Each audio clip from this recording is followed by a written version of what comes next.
क्या कर रहे थे हम लोग, ये क्वेश्चन कर रहे थे और हम लोग कर रहे थे एनसीईआरटी के जो इलेक्ट्रिसिटी के जो एक्सरसाइज के क्वेश्चन थे उसको कर रहे थे।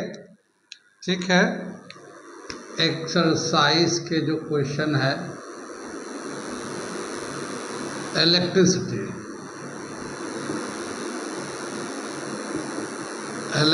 कर रहे थे हम लोग। ठीक, क्या बताया कि इसमें जो है ना 1 to 4 क्वेश्चन तो हम लोगों ने कर दिया, वो मल्टीपल चॉइस था ABC करके, वो तो हमने कर दिया था पिछले वीडियो में। अगला जो क्वेश्चन नंबर 5 था उसमें लिखा है कि वोल्ट मीटर कहाँ कनेक्ट करते हैं। तो वोल्ट मीटर अप्लायंस के पैरेलल में कनेक्ट करते हैं हम लोग।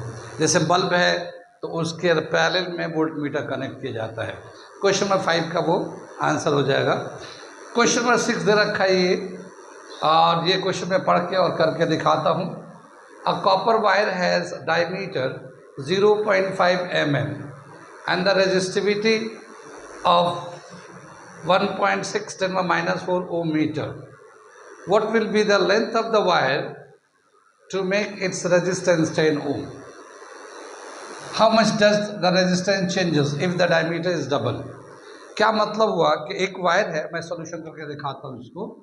ठीक है, एक वायर है, इसका लेंथ कितना होना चाहिए, लेंथ कितना होना चाहिए कि इसका रेजिस्टेंस 10 ओम हो जाए।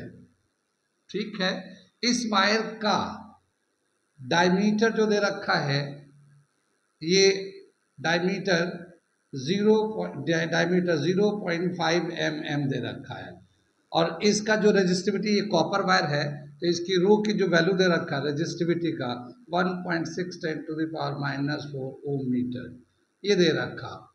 तो हमें लेंथ निकालना है। ठीक है, हम लोग जानते हैं किसी भी वायर का जो रेजिस्टेंस होता है कई सारे पैरामीटर्स पे डिपेंड करते हैं। रेजिस्टेंस ऑफ अ वायर का फॉर्मूला होता है हमारा R is equal to rho L A. Resistance of wire जो है उसकी रेजिस्टिविटी पे डिपेंड करता है, किस मेटल का किस मटेरियल का बना हुआ वो वायर, तो उसकी रेजिस्टिविटी कितना है उस पर डिपेंड करता है। Length of the wire, wire छोटा है बड़ा है, कितना बड़ा है तो उसका लेंथ कितना है उसके हिसाब से भी रेजिस्टेंस डिपेंड करता है। एरिया क्रॉस सेक्शन से इन्वर्सली रिलेट करता है, यानी मोटा वायर है तो ज़्यादा कम रेजिस्टेंस होगा और पतला वायर होगा तो ज़्यादा रेजिस्टेंस होगा। इन्वर्सली रिलेट करता है, ठीक है ना। R is inversely to area of cross section. मोटे वायर का कम रेजिस्टेंस, पतले वायर का ज़्यादा रेजिस्टेंस होता है। अब हमसे बोला है कि ये लेंथ निकालिए। ठीक है, लेंथ निकालिए, तो लेंथ का फॉर्मूला आएगा हमारा R A upon rho, resistivity डाल दिया। ठीक है, हमें रेजिस्टेंस कितना चाहिए, 10 ओम का चाहिए। Area, area of cross section, ये जो ना सर्कुलर पार्ट होता है, सिलेंड्रिकल बॉडी होता है ना, वायर जो भी होता है सिलेंडर होता है, तो सिलेंडर होता है तो उसका इसका एरिया ऑफ सर्कल होता है, इसका पाई आर स्क्वायर निकालते हैं। पाई आर स्क्वायर होता है ये, pi r square upon rho, resistivity 1.6 10⁻⁻⁴। ठीक है, अब इसका जो वैल्यू है उसे डालते हैं हम लोग। ठीक, तो यहाँ तो 10 ही रहेगा अभी, ये पाई को वैल्यू 3.14 डाल देते हैं, और ये आर नहीं, रेडियस नहीं दे रखा, डायमीटर दे रखा है, तो डायमीटर का आधा कर देंगे और उसका स्क्वायर कर देंगे। ठीक है ना, डायमीटर को आधा कर दिया, 1.6 10⁻⁻⁴। कितनी बात सुन रहे, यहाँ पे जो डायमीटर दे रखा है ये मिलीमीटर में दे रखा है, मैं इसको डायमीटर को यहाँ पे 0.5 mm में दे रखा, मिलीमीटर में। अगर मीटर में लिखना चाहेंगे तो 0.5 10⁻³ मीटर लिख सकते हैं डायमीटर का वैल्यू को। यहाँ से हम लोग इधर करते हैं, ये वैल्यू इधर दिखेगा नहीं, क्वेश्चन को मिटा सकते हैं, क्वेश्चन को मिटा देते हैं, क्वेश्चन मिटा देंगे तब भी आसान पड़ेगा, तो हम लोग क्या करते हैं क्वेश्चन को मिटा ही देते हैं। ठीक है, क्वेश्चन को ही मिटा लेते हैं क्योंकि क्वेश्चन बड़ा था, जगह कम है ये।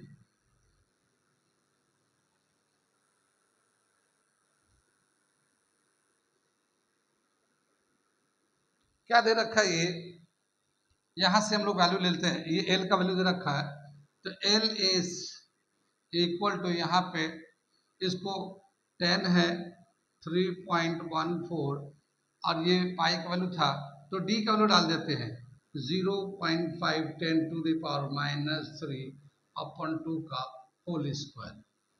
ठीक, और ये इसका वैल्यू है 1.6 10 टू द पावर -4। तो यहाँ पे क्या है, एक रीडिंग में गलत हो गया है। ये जो यहाँ पे है ना, ये रेजिस्टिविटी 1.6 10 टू द पावर -8 है। ठीक है, तो इसकी वजह से इसके आंसर में फर्क पड़ रहा है। तो हमने 1.6 10 को -8 कर लिया और ये फॉर्मूले में हमने डाल दिया था, तो ये -8 कर दे रहा हूँ मैं। ठीक है, यहाँ पे -8, जहाँ -4 था वहाँ -8 कर दे रहे हम लोग। ये यहाँ पे जो था -8 कर दिया हमने और यहाँ पे जो है -8 है, मैं यहाँ से कर दे रहा हूँ।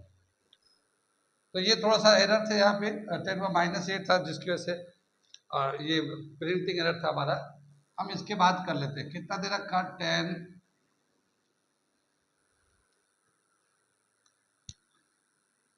10 दे रखा 3.14, इसका स्क्वायर करेंगे 0.25 10 टू द पावर -6 आ जाएगा और ये 2 का स्क्वायर नीचे 4 आ गया, ये आ जाएगा 1.6 10 टू द पावर -8। ये जो है ये कैंसिल होकर 10 टू द पावर 2 ऊपर चला जाएगा। ठीक है, 10 टू द पावर 2 ऊपर चला जाएगा। इसको अगर हम लोग फर्दर सिंप्लीफाई करेंगे तो ये सबको सिंप्लीफाई करने के बाद ये जो हमारा वैल्यू है, देखिए यहाँ पे ये बचा, ऊपर में कितना बचा 10 इंटू 3.14 तो 31.4 आ गया, 10 से मल्टीप्लाई कर दो, ये 4 4 जा 16 256, यहाँ पे डेसिमल आ गया 10 टू द पावर 2। इसको 31 को 25.6 से करेंगे तो ये 1.2265 10 टू द पावर 2 मीटर आएगा ये। ठीक है, और इसको अगर हम लोग 100 से मल्टीप्लाई कर देते हैं तो 122.65 मीटर इसका लेंथ आ जाएगा। तो ये वायर का जो लेंथ होगा 122.65 मीटर होगा, तो इसका जो रेजिस्टेंस आएगा वो आएगा हमारा 10 ओम का। कितनी बात समझ में आई? ये समझ में आया। ये थोड़ा सा यहाँ पे एक वैल्यू का प्रिंटिंग एरर था तो थोड़ा सा वहाँ पे आता। ये एनसीईआरटी का क्वेश्चन दे रखा है, हम इसलिए बता रहे हैं कि कंपटीशन में डायरेक्ट जो है ना इसमें से पूछते हैं। ठीक है, डायरेक्ट इसमें से पूछते हैं, आप आंसर याद भी रख सकते हैं। बाकी जो है एडिशनल क्वेश्चन अलग से जो सवाल आएंगे वो अलग इसके आगे का वीडियो में बना कर दूंगा, जो और दूसरे इसीलिए उससे इलेक्ट्रिसिटी के बेस पे बहुत सारे इंपॉर्टेंट क्वेश्चन है तो मैं अलग से बना के दूंगा।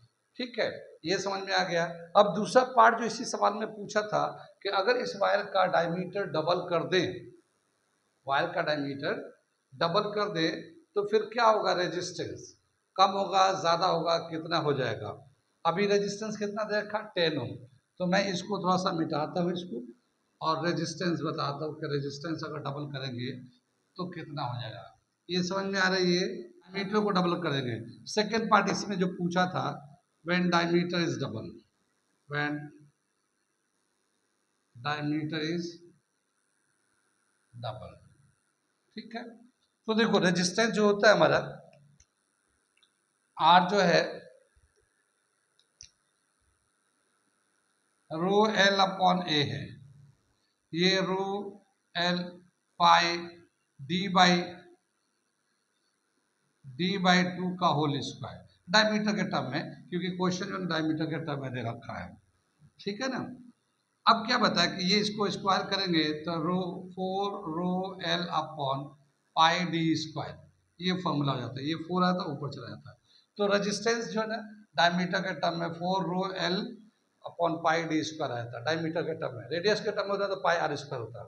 ठीक, अब क्या बताया कि डायमीटर को डबल कर देते हैं, डायमीटर को डबल कर देते हैं तो डायमीटर जो अब जो होगा 2d के बराबर हो जाएगा, डी डैश जो है 2d के बराबर होगा। तो मैं ऊपर कर देता हूं, तो नया जो रेजिस्टेंस होगा rho l upon a dash ले लेते हैं, rho l upon pi d dash का स्क्वायर, डी डैश का स्क्वायर, डी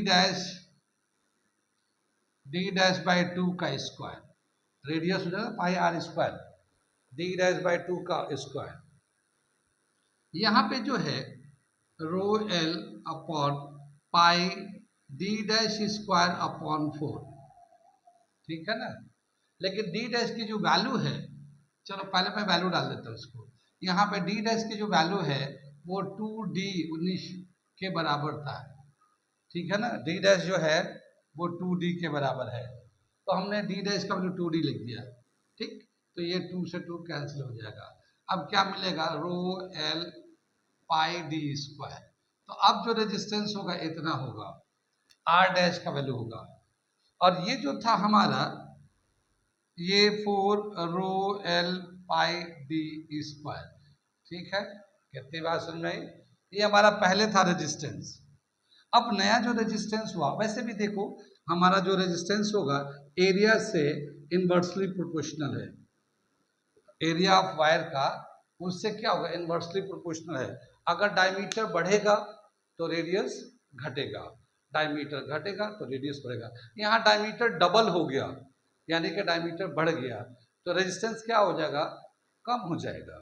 तो यहाँ पे रेजिस्टेंस कम हो गया। कितना कम हो गया, अब इसको हम लोग कंपेयर कर लेते हैं। किसको, ये आर डैश का वैल्यू ये दे रखा है और आर का वैल्यू ये दे रखा है, तो कंपेयर कर लेते हैं।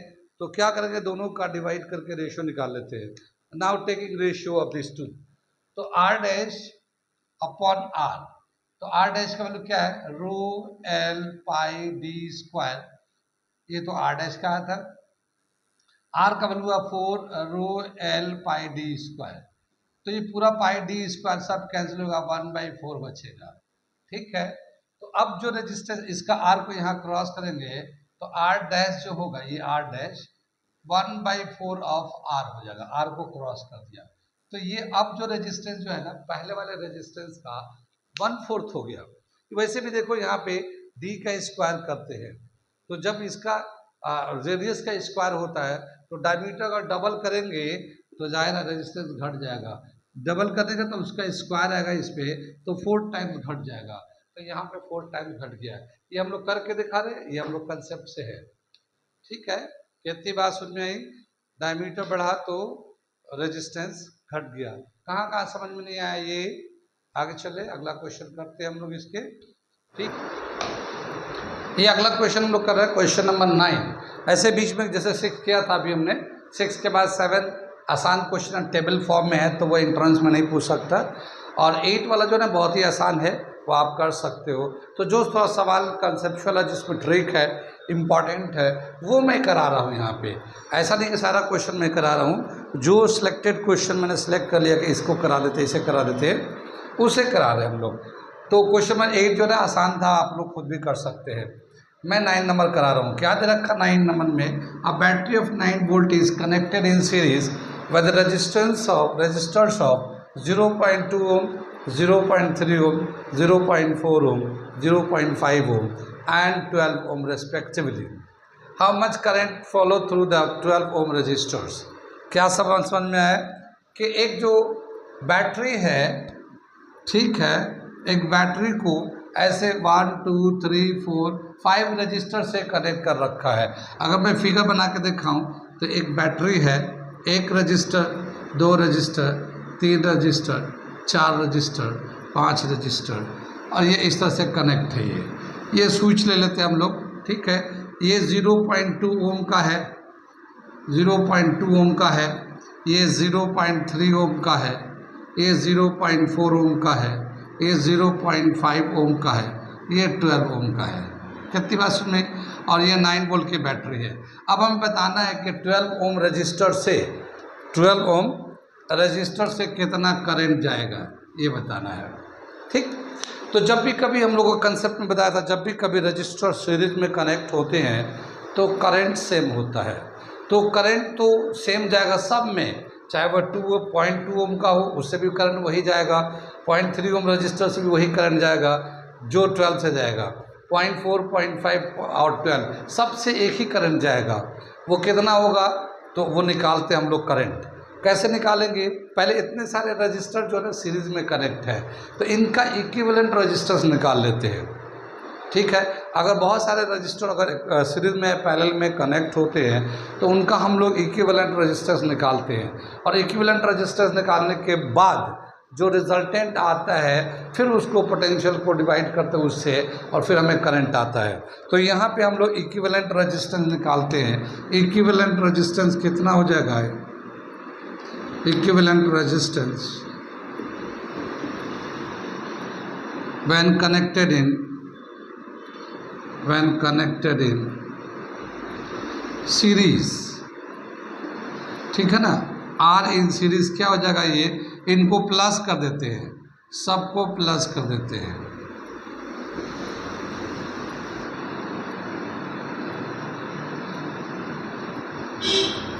ठीक है ना, इन सबको प्लस कर दिया तो कितना आ जाएगा? ये आ जाएगा, ये डेसिमल वाले तो आ जाएगा 0.2, 0.3, 0.4, 0.5, तो ये टोटल 1.14 आ जाएंगे। 1.14 प्लस 12 तो ये आर इन सीरीज जो होगा 13.4 ओम के नेट रेजिस्टेंस आ जाएंगे जब हम इसको ऐड करेंगे। तो कितनी बात सुन में। और अब इस नेट रेजिस्टेंस को हम लोग क्या करते हैं, ये हमने फिगर में दिखा दिया, इस पूरे इन्फॉर्मेशन को फिगर में दिखा दिया, तो क्वेश्चन को हम मिटा दे रहे हैं यहाँ से। ठीक है, इसकी ज़रूरत नहीं है, मैं इसको फिगर्स में दे रखा है। ठीक, अब इतना रेजिस्टेंस है, पोटेंशियल सप्लाई कितना है? 9। तो 9 को करंट अगर निकालना चाहते हैं, current is equal to V upon R in series. V दे रखा 9 और ये 13.4 है, 13.4 है। तो इसको जब 9 को हम लोग 13.4 से डिवाइड करेंगे तो इसका जो वैल्यू आएगा वो हमारे ये वैल्यू देगा हमारा 0.67 एम्पियर का करंट चलेगा। कितनी बात सुने, तो ये करंट आ जाएगा, यहाँ से चलेगा। ठीक है, कितना चलेगा? ये 0.67 एम्पियर का, और ये करंट सबसे जाएगा तो 12 से भी उतना ही करंट जाएगा। तो current passing through 12 register is current passing through 12 ohm resistor is 0.67 ampere. ये आंसर हो गया। कितनी बात सुन में आ रहा? सुन में ये हो गया क्वेश्चन नंबर 9। अगला देखते हैं कौन इंपॉर्टेंट सवाल है, मैं उसी हिसाब से कराता हूँ, लिखता हूँ और फिर बताता हूँ। क्या दे रखा है? ये क्वेश्चन नंबर 10 भी अच्छा है, आया हुआ है एमयू में। और क्या दे रखा है ये question? How many 176 ohm resistors in parallel are required to carry 5 ampere on a 220 volt line. क्या समझ में आया कि कितना एक रजिस्टर है, उसका रेजिस्टेंस है 176 ओम, तो ऐसे कितने रजिस्टर्स पैरेलल में कनेक्ट किया जाए जो 220 वोल्ट से अगर कनेक्ट कर दे, सप्लाई से कनेक्ट करे, तो सर्किट में जो करंट चलेगा या बैटरी से जो करंट निकलेगा वो 5 एम्पियर का करंट निकलेगा। ठीक है, इसको अगर मैं फिगर से दिखाना चाहूँ तो ऐसे दिखाते हैं कि यहाँ पे ये रजिस्टर्स है, कनेक्ट कर दिए गए हैं। ऐसे कितने कनेक्ट किए जाए, कितने कनेक्ट किए जाए ऐसे, ये 220 वोल्ट की सप्लाई है। ठीक है ना, कितने कनेक्ट किए जाए कि इसमें जो करंट हो 5 एम्पियर का करंट चले। इसका जो रेजिस्टेंस है 176 ओम का है ये। ठीक है, एक रजिस्टर का। तो ऐसे कितने चाहिए नंबर बताने हैं। ठीक, तो ये सवाल दे रखा हमारा, फिगर से समझाया हमने, इसका सलूशन करके दिखाते हैं।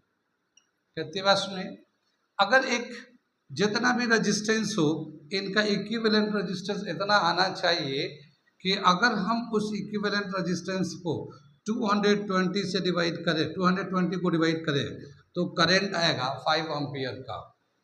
ठीक है, कितनी बात में, तो इन सब का इक्विवेलेंट रेजिस्टेंस को हम लोग आरपी बोलते हैं, रेजिस्टेंस इन पैरेलल कनेक्टेड। ठीक है, तो मैं आरपी ले लिया इसको, और हम लोग लेते हैं करंट ओम्स लॉ के अकॉर्डिंग क्या होता है, V is equal to I into R, यहाँ पे RP है और हमें RP रेजिस्टेंस इन पैरेलल कितना होना चाहिए, V अपॉन आई के बराबर होना चाहिए। V कितना है 220 सप्लाई है, 5 एम्पियर का करंट चाहिए, 5 से डिवाइड करते हैं 44 ओम, यानी जो इक्विवेलेंट रेजिस्टेंस होना चाहिए वो 44 ओम का होना चाहिए। इन सभी रेजिस्टेंस को पैरेलल में कनेक्ट करें तो अब यहाँ पे क्या देखते हैं कि सभी रेजिस्टेंस आइडेंटिकल है, तो when identical resistors are connected in parallel तो उसका इक्विवेलेंट जो रेजिस्टेंस आता है कितना आता है, तो उसका जो फॉर्मूला हम लोगों ने दे रखा है, when n identical resistors connected in parallel, theory में भी बता रखा हमने ये सारी चीजें, तो ये आर पी जो होगा आर अपॉन एन हो जाएगा, ये थ्योरी में हमने करा रखा है, ठीक है। ये R P equivalent resistance connected in parallel, ये R resistance of each resistor और ये n number of resistor connected in parallel. अब हमें यहाँ पे निकालना नंबर ऑफ रेजिस्टेंस, तो हम लोग क्या निकालेंगे, n is equal to R upon R P. यहाँ पे आर जो है रेजिस्टेंस ऑफ ईच रजिस्टर 176 है, ये डाल दिया। इक्विवेलेंट रेजिस्टेंस यहाँ से 44 है, ये 44 डाल दिया। इसे सिंप्लीफाई करेंगे 4, यानी n का वैल्यू 4 आ रहा है, यानी अगर 4 रजिस्टर को जिसका रेजिस्टेंस 176 ओम है पैरेलल में कनेक्ट कर दिया जाए तो फिर उसका जो इक्विवेलेंट रेजिस्टेंस होगा उस रेजिस्टेंस से 220 वोल्ट सप्लाई से कनेक्ट रखेंगे तो 5 एम्पियर का करंट चलेगा इसमें। कितनी बात सुन रहे, आगे चले हम लोग, ये दे रखा हमारा, ये था हमारा क्वेश्चन नंबर 10। आगे चले हम लोग।